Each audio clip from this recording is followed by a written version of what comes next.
संबंध है तो फिर टाइम रेशो में बांट दिया जाएगा। ऐसे ही बेड डेट का संबंध किससे है? टाइम से या सेल से? ज्यादा किससे संबंध है? सेल से।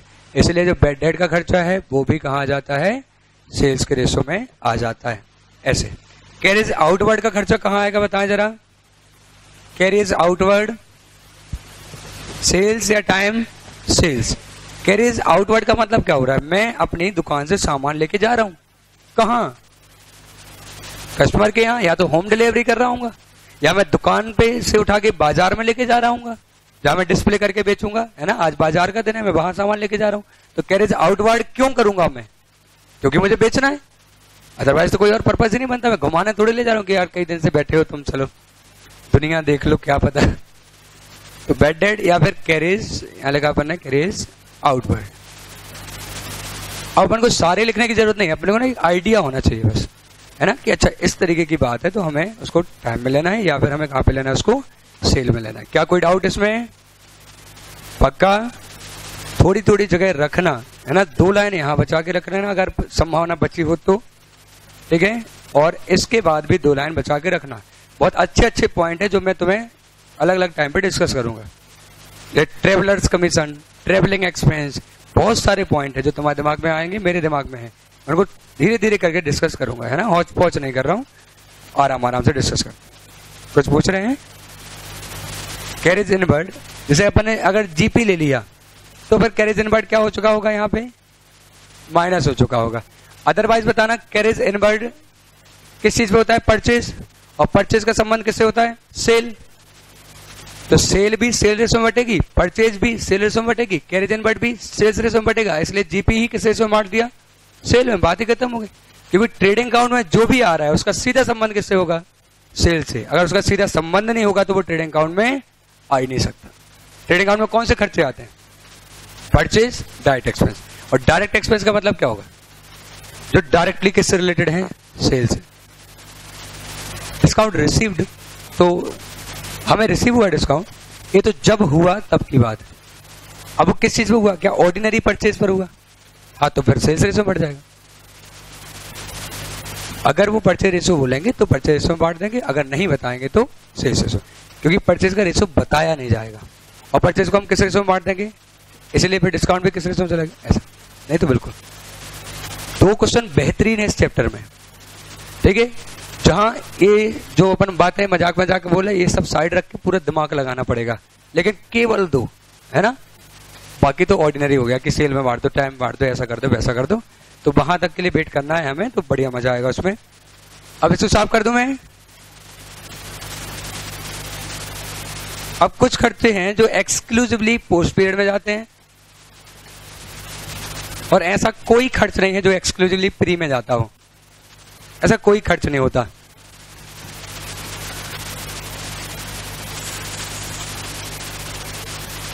देखें, ये चौथा आइटम लिख रहा हूं मैं, एक्सक्लूसिवली पोस्ट पीरियड आइटम। ऐसा खर्चा जो एक्सक्लूसिवली कहां जाएगा? पोस्ट में जाएगा। पोस्ट में ही जाएगा, प्री में नहीं जाएगा। जैसे ऐसा क्या होगा? ऐसा इंटरेस्ट ऑन डिवेंचर्स। क्यों? डिवेंचर का ब्याज पहले नहीं रख सकता क्या? क्या फर्म नहीं डिवेंचर ब्याज दे सकती? क्या फर्म डिवेंचर इशू कर सकती है? कर सकती है क्या फर्म डिवेंचर इशू? नहीं कर सकती। इसलिए इंटरेस्ट ऑन डिवेंचर कब हो सकता है? जब कंपनी क्या हो गई हो? इनकॉर्पोरेट हो गई हो। उसके पहले हो ही नहीं सकता। क्लियर है क्या ये बात? और बताओ। ऐसे डायरेक्टर्स रेम्यूनरेशन, स्पेलिंग देख लेना तुम रेम्यूनरेशन की। यहाँ ई आएगा, ये ठीक बताने, तुम बताने के चक्कर में गलत करा दो। और फिर जैसे प्रिलिमिनरी एक्सपेंस है। प्रिलिमिनरी एक्सपेंस होता है कंपनी बनाने के पहले खर्च होता है, लेकिन होता तो कंपनी के ऊपर है ना। क्या वो फर्म का खर्चा है प्रिलिमिनरी एक्सपेंस?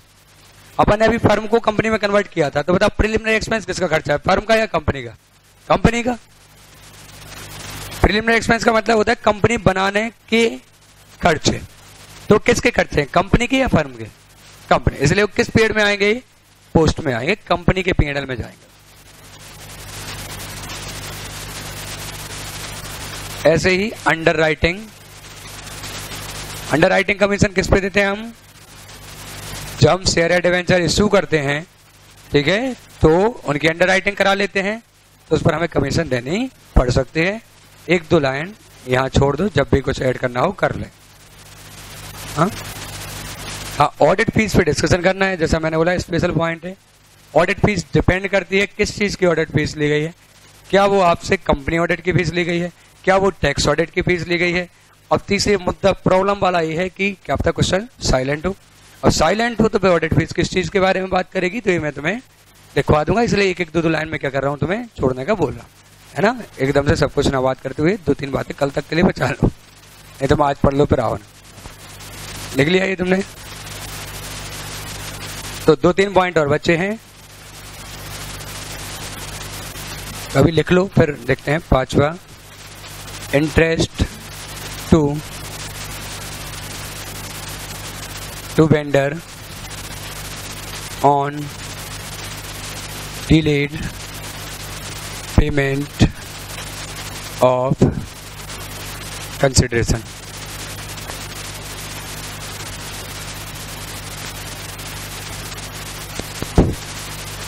इस पे हम बाद में डिस्कस कर रहे हैं, बस मैं नोट करा दे रहा हूं ताकि जगह छोड़ने की टेंशन ना हो।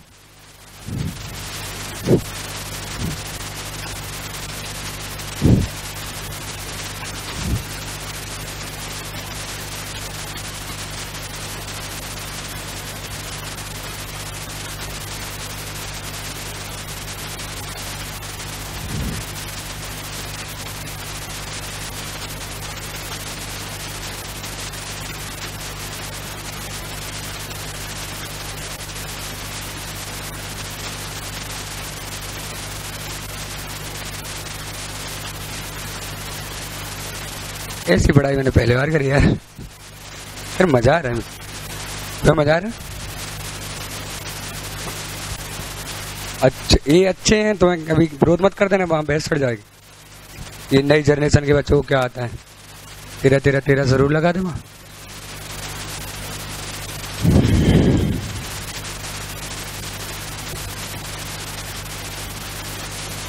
ऑडिट फीस को हम डिस्कस करेंगे, बस इसके लिए 3 लाइन छोड़ के, और अपन अब क्वेश्चन आंसर पे बात कर। ओके,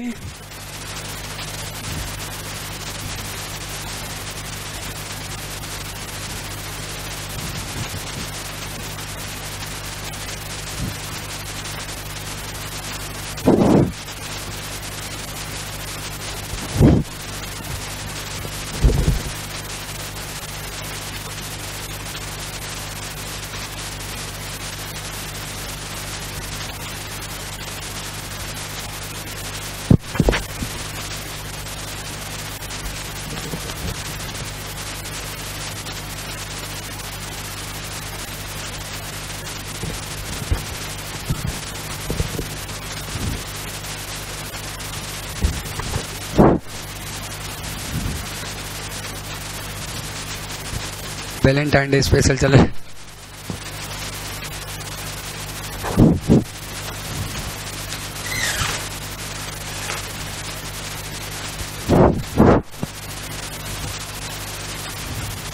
दिखेगा है ना, अभी दिख नहीं रहा है, दिखेगा। अब ये मत देखो ये कौन है, टोनी स्टार्क।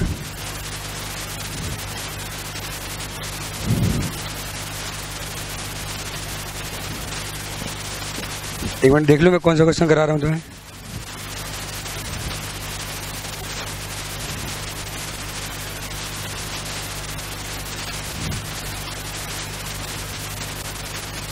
हाँ, बंद करवा दे रहा हूं। बहुत बढ़िया, सही निशान आपका।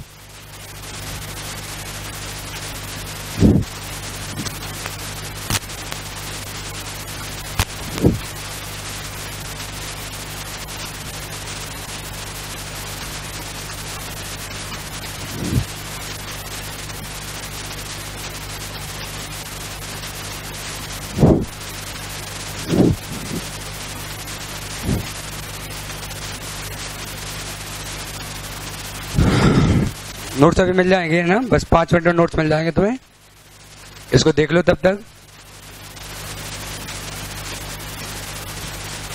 देखें, एक क्वेश्चन है, Sneha limited was incorporated on 1 July 2013 to acquire a running business of Atul sons with effect from 1 April 2013। Sneha limited मतलब कंपनी कब इनकॉर्पोरेट हुई है? 1 जुलाई 2013 को। उन्होंने क्या किया है? Acquired a running business of Atul sons with effect from 1 April 2013। 1 April से बिजनेस खरीद लिया, जबकि इनकॉर्पोरेशन कब हुआ? 1 जुलाई को। कितना प्री इनकॉर्पोरेशन पीरियड हो गया बताएं जरा? 3 महीने। सभी लोगों को नोट्स दे दो और कम पढ़े तो अभी और प्रिंट का बोल देना, है ना? ये कितना 40 प्रिंट है ना, तो आप दे दो और कम पढ़ेंगे तो फिर से बोल दें।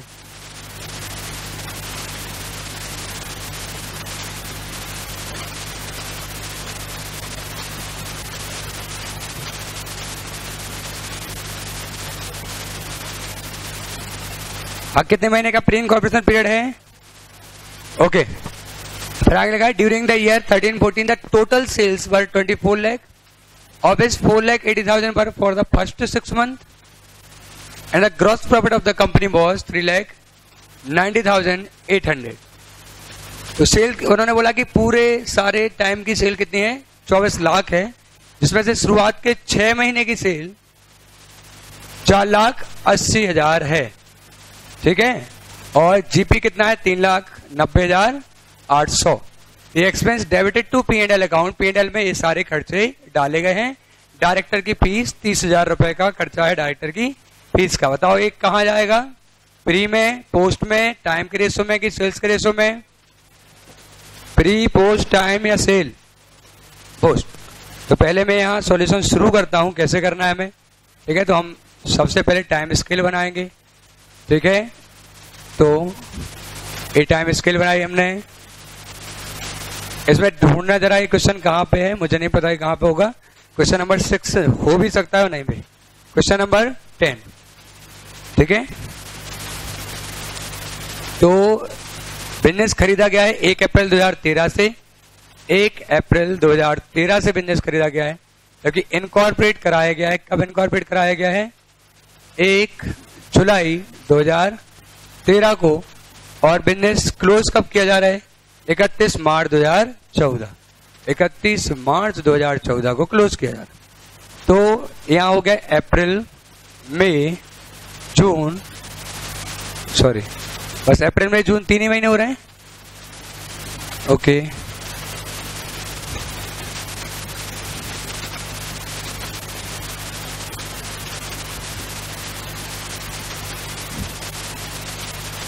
एक जुलाई 2013, 3 महीने का ये प्री पीरियड हो गया। तो पोस्ट पीरियड कितने महीने का हो गया? 9 मंथ का पोस्ट पीरियड हो गया। तो हाँ ठीक है, तो बोल दो उनको। हाँ हाँ, तो हाथ निकलवा। देखें, तो सबसे पहले टाइम रेशो बताएं क्या हो गया?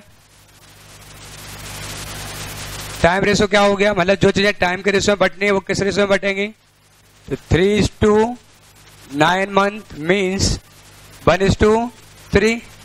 अब कुछ चीजें बटेंगी किस रेशो में? सेल्स रेशो में। तो हम सेल्स का रेशो देखते हैं। तो उन्होंने बोला कि पूरी साल की सेल कितने रुपए की है? 24 लाख। तो यहां से लेके यहां तक की सेल कितनी है? 24 लाख है ना? सारी ये मिला के 24 लाख है सेल। उसमें से उन्होंने बोला कि शुरुआत के 6 महीने की सेल कितनी है? 4,80,000। तो ये जनवरी के बाद, सॉरी अप्रैल, मई, जून, जुलाई, अगस्त, सितंबर, अक्टूबर, नवंबर, दिसंबर, जनवरी, फरवरी और मार्च। तो यहां तक की सेल कितनी दी गई है? 4,80,000। और टोटल सेल कितनी है? 24 लाख। तो पहले हमें क्या निकालना है? हमें निकालना है प्री इनकॉर्पोरेशन पीरियड की सेल क्या होगी और पोस्ट की सेल क्या होगी। तो प्री इनकॉर्पोरेशन सेल क्या होगी?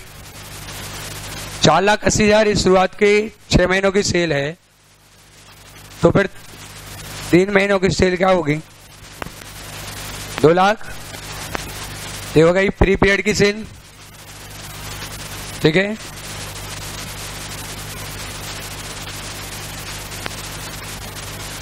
अब दूसरा क्या निकालना है हमें, पोस्ट पीरियड की सेल।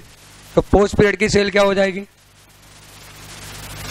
देखें 24 लाख है टोटल, उसमें से माइनस हटा दो प्री, कितना 240। तो तुम्हें कैलकुलेशन करने की जरूरत ही नहीं, बची जो अपने आप क्या होगी, पोस्ट ही होगी। अब दोनों चीजों को क्यों कैलकुलेट करो, तुम्हें टोटल पता है, प्री निकाल लिया, पोस्ट निकाला है, सही। क्यों डबल डबल वर्किंग नोट बनाएंगे, अननेसेसरी हो गया हमारे लिए। तो कितना होगा, पोस्ट 21,60,000 की पोस्ट और 2,40,000 की प्री। तो रेशियो क्या आ गया, 1:9। इसका वर्किंग नोट बनाना देखेंगे हम कैसे बनाएंगे, अभी तो अपन पहले कॉन्सेप्ट क्लियर कर लें, ठीक है। 1:9। अब हम डिस्कशन शुरू करते हैं।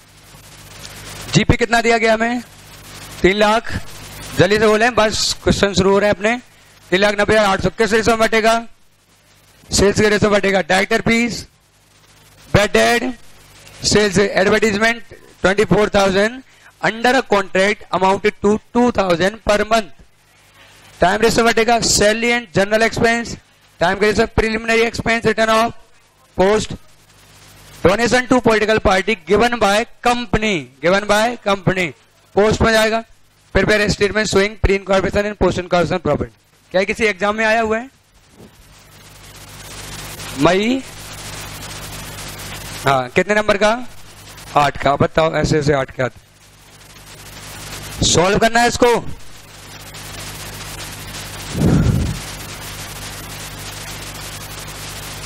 दो कैसे सॉल्व करना है बता।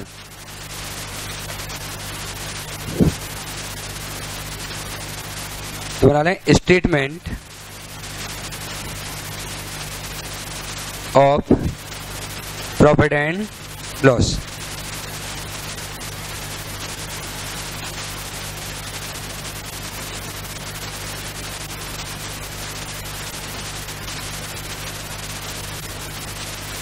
आइटम क्या है, अमाउंट क्या है, उसका बेसिस क्या है बांटने का, और बेसिस के बाद वो फ्री में कितना जाएगा और वो पोस्ट में कितना जाएगा, ठीक है। तो इनकम के फॉर्म में एक मात क्या है, ग्रॉस प्रॉफिट कितने रुपए का, 3,90,000। अच्छा तुम्हें किताब मिल गई तो क्वेश्चन तो है ना तुम्हारे पास, किन किन को नहीं मिला नोट्स, अच्छा एक साथ बैठे हैं वो सारे, मैं दे रहा हूँ नोट्स, ठीक है। मिल गया, ठीक है। मेरे पास है लेकिन वो पुराने तरीके से डिजाइन है, नए है लेटेस्ट। सर दर्द कर रहा है मेरा बहुत। तो ग्रॉस प्रॉफिट 3,90,800 और रेशियो क्या रहेगा, सेल्स रेशियो 1:9। अमाउंट निकल जाएगा तुमसे 39,000 और 3,51,000। ये आ रहा है क्या, अब देखें ए हो गई इनकम, नहीं आ रहा हो तो मना कर दो, गलत है ये।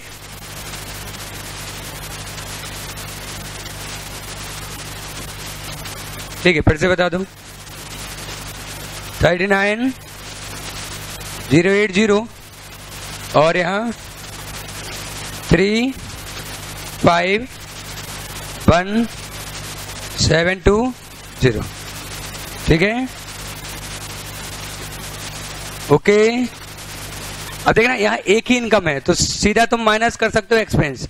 अगर मान लो यहाँ और भी इनकम होती, अदर इनकम, तो ऐसा करके अपन क्या कर देते, इसका टोटल लगा लेते, इनकम का टोटल हो जाता टोटल ए, ठीक है। P&L बनाया, इनकम का टोटल हो जाता कि gross profit, other income, total. फिर यहाँ आता है एक्सपेंस, तो एक्सपेंस का टोटल, फिर टोटल ए में से टोटल बी हटा देते तो प्रॉफिट या लॉस आ जाता है। ये प्रॉपर फॉर्मेट बता रहा हूं मैं तुम्हें, आया समझ में बात। यहाँ तो केवल जीपी है तो तुम सीधा खर्चे माइनस कर दो भले। मैं फिर से बोला हूं, सपोज करो जीपी होता, इनकम ऑन इन्वेस्टमेंट होती, बैड डेट रिकवर्ड होता, डिविडेंड इनकम होती, तो चारों को क्या करते, इनकम में दिखाते और फिर लिख देते टोटल ए, इनकम का टोटल इतना हो गया। फिर अगला क्या शुरू होता, एक्सपेंस, और फिर एक्सपेंस में रेंट, सैलरी, कमीशन, जो भी एक्सपेंस का टोटल लगाते और फिर प्रॉफिट क्या हो जाता, a minus b equal to profit आ जाता। कोई इशू? तो यहां पे अदर इनकम नहीं है, तो टोटल ए क्या हो गया, वही जो था।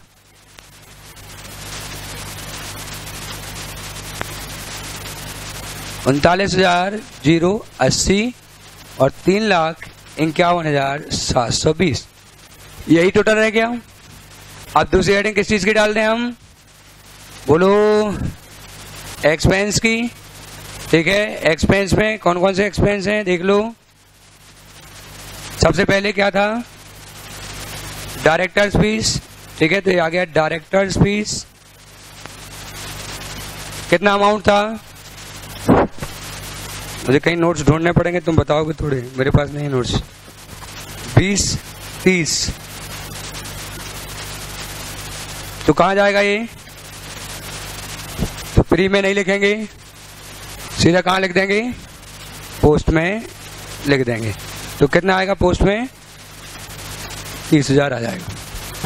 ओके, दूसरा एक्सपेंस किस चीज का है, बेड डेड। ठीक है, बेड डेड का खर्चा दूसरा। अब बेड डेड का कितना अमाउंट है, 7200। किस में बटेगा, सेल्स में 1:9, तो 720, 64, 80 करके बताओ, बस हो गया। और क्या करूं, कंप्लीट जल्दी, स्पीड से करना है ना। और क्या रह गया, किसी को जरा भी डाउट हो हाथ खड़ा करो, मैं पर्सनली समझा दूंगा, बिल्कुल टेंशन मत लो। Salary and general expense amount से लगा, एग्जाम में थोड़ा सा चेंज आया था, लेकिन मैं देख ले रहा हूँ कि नहीं, इसमें प्रिंटिंग मिस्टेक की संभावना है, एक कॉमा गलत जगह लगाया, देख रहा हूँ। नोट्स को बनाते समय पूरा ध्यान रखा गया है, लेकिन फिर भी अगर कोई कमी पाई जाती है तो 1,28,000 है। ठीक है, 12,800 नहीं। चलो, जिनको डाउट हो पूछते जाओ।